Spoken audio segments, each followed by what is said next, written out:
Au-delà des déplacements massifs de population provoqués par la guerre, un phénomène alarmant s'observe.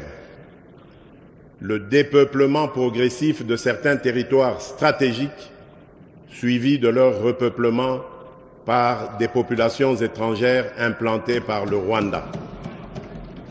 Cette dynamique soulève des enjeux majeurs en termes de souveraineté nationale, d'équilibre démographique et de cohésion sociale, nécessitant une réponse urgente et coordonnée.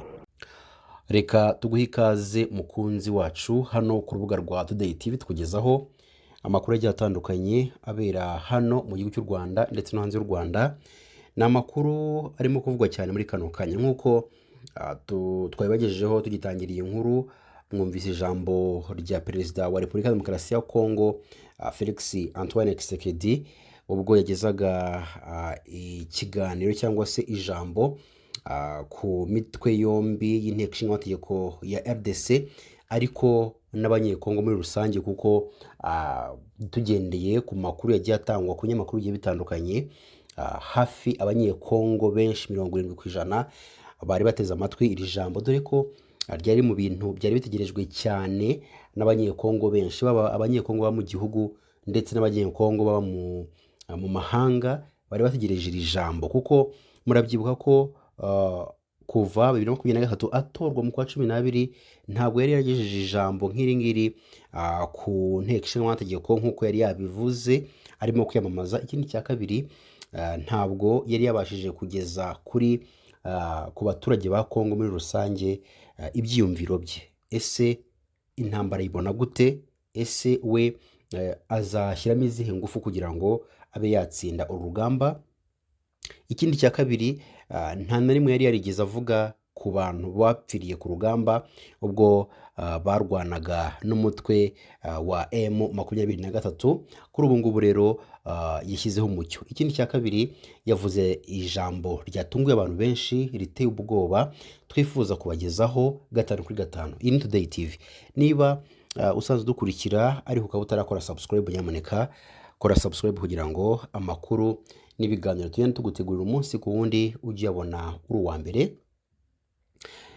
Dukomeje n'aya makuru, Perezida wa Repubulika ya Demokarasi ya Kongo Felix Antoine Tshisekedi yagaragaje ko ingabo z'igihugu cyabo arizo zizagarura amahoro n'umutekano mu burasirazuba bwacyo, mu gihe amahanga amugira inama yo kuganira n'umutwe witwaje intwaro wa M23 kugira ngo bakemure impamvu muzi y'ikibazo. Mu ijambo yagejeje ku bagize imitwe yombi y'inteko ishinga amategeko ya RDC kuri uyu wa 11 Ukuboza 2024, Perezida Tshisekedi yatangaje ko iterambere ry'igihugu cyabo riri gukomwa mu nkokora n'umutekano muke mu burasirazuba.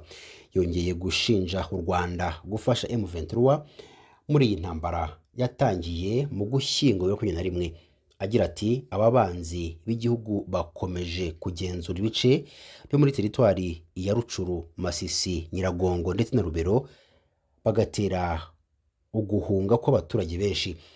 Ibirego byo gufasha M23 u Rwanda rwabiteye utwatsi kenshi, rusobanura ko nta shingiro bifite. Rwasobanuye ko ahubwo ingabo za RDC zikomeje kwifatanya n'umutwe w'iterabwoba wa FDLR muri iyi ntambara, kandi ko bihuje bikahuza umugambi wo guhungabanya umutekano w'u Rwanda. Uyu mugambi wo guhungabanya u Rwanda washimangiwe na Perezida Felix Antoine Tshisekedi mu mpera za 2023 ubwo yavugaga ko azasaba imitwe yombi y'inteko ishinga amategeko uburenganzira bwo kurasa i Kigali mu gihe umutwe M23 warasa mu mujyi wa Goma. Uyu mukuru w'igihugu yavuze ko azanatanga ubufasha mu gukuraho perezida ku butegetsi, ubwo turavuga Perezida Paul Kagame.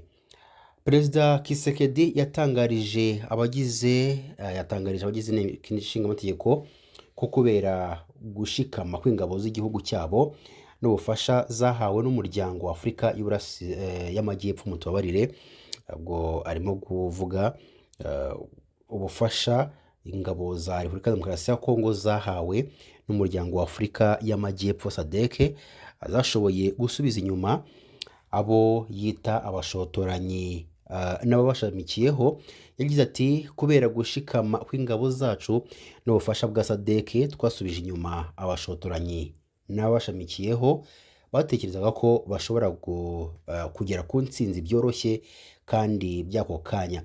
Nubwo uyu mukuru w'igihugu yatangaje ko ingabo zabo zasubije inyuma M23, uyu mutwe witwaje intwaro wakomeje kwagura ibirindiro muri Kivu y'Amajyaruguru, winjira muri teritwari ya Walikale mu Kwakira 2024, inafata ibindi bice muri Rubero nka Kasege ndetse n'Amatembe.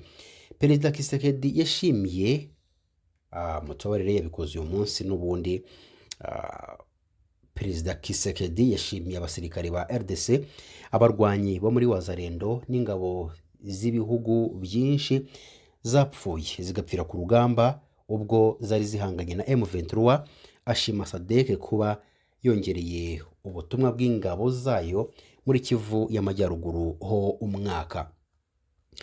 Mu gihe kuva 2022 i Rwanda hakomeje ibiganiro bihuza u Rwanda na RDC, Perezida Kisekedi yashimiye mugenzi we wa Angola João Lourenço ubiyobora nk'umuhuza washyizweho n'umuryango wa Afurika yunze ubumwe kubw'umuhate afite ugamije kugarura amahoro n'umutekano mu burasirazuba bwa RDC. Nubwo Angola, u Rwanda n'ibindi bihugu ndetse n'imiryango mpuzamahanga bishimangira ko ibiganiro by'amahoro hagati y'impande zombi zishyamiranye ari byo byakemura burundu ikibazo cy'umutekano muke mu burasirazuba bwa RDC, Perezida Kisekedi yagaragaje ko atari ko we abibona. Perezida Kisekedi yasobanuye ibingibi abisobanurira abagize inteko ishinga amategeko ko 2023 yatangiye gahunda yo kuvugurura igisirikare izatuma abasirikare b'igihugu cyabo batanga umusaruro ufatika. Ati mu mwaka ushize natangiye gahunda yo kuvugurura igisirikare kandi irakomeje no muri uyu mwaka kugira ngo izafashe abasirikare gutanga umusanzu ndetse n'umusaruro mu kazi.